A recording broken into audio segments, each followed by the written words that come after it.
I'm Thomas. You know, I love hearing somebody play a nice melody and chord together on the guitar, what we might call fingerstyle solo guitar playing. It also can be very intimidating, at least if you're just learning your chords and strumming. You know, it looks like it's so complicated. I'm going to show you how to get started with fingerstyle guitar in a manner that'll give you a solid foundation. Let's do this. Often when students come to me and they want to learn fingerstyle guitar, they've already started trying to play some songs or finger-picking patterns or both. The problem with that way of getting started is it often creates a lot of bad habits and tension.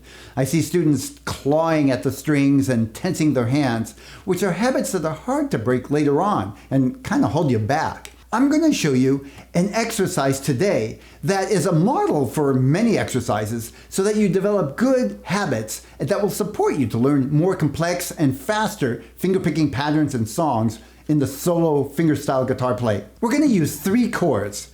The D chord, a standard folk chord. I'll call this a C chord, but it's really called a C add 9. And then a G chord, also called a 4-finger G chord.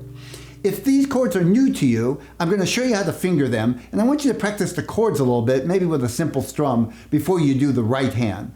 So the D chord, a simple folk style D chord, I've got my 1st and 2nd fingers on the 2nd fret, and my 3rd finger on the 3rd fret of the 2nd string.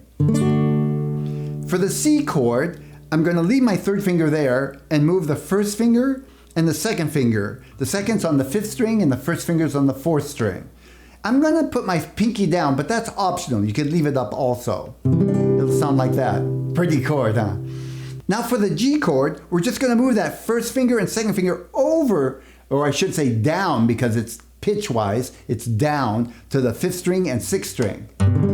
Now I need my pinky there on the 1st string to make this G chord. These are 3 excellent chords that, if you don't know them, I really encourage you to make them a part of your repertoire. Now we're going to do the right hand. The first step is to get a good position in your right hand. Let your hand kind of hang down relaxed. Now put your thumb rested on the 4th string, your 1st finger on the 3rd, and so on. 2nd string, and then 3rd finger on the 1st string.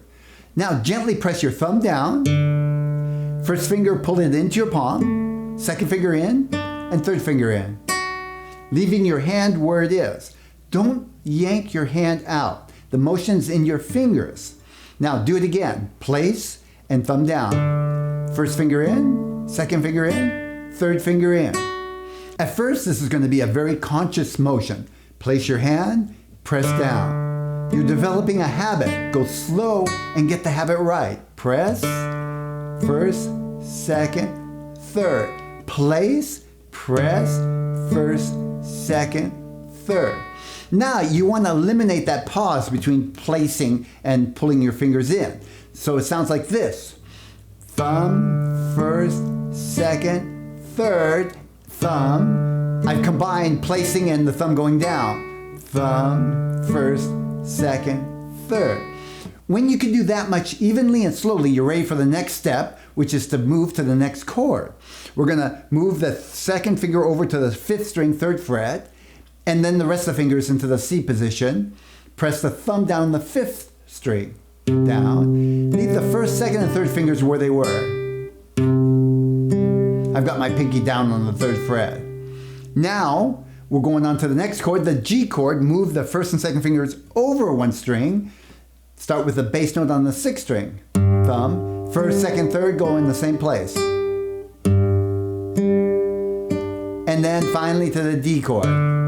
I take the pinky off to play the D.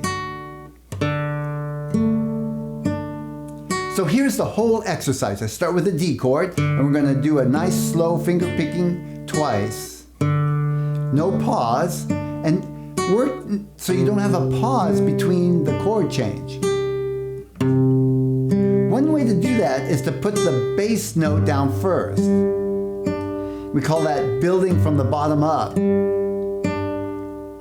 Because you need the bass note first. See, the thumb could hit the bass note and then you get your fingers in position. So that's the whole exercise. Go as slow as you need to get a good, smooth sound. When you feel tension creeping into your right hand, stop, shake it out, and start again.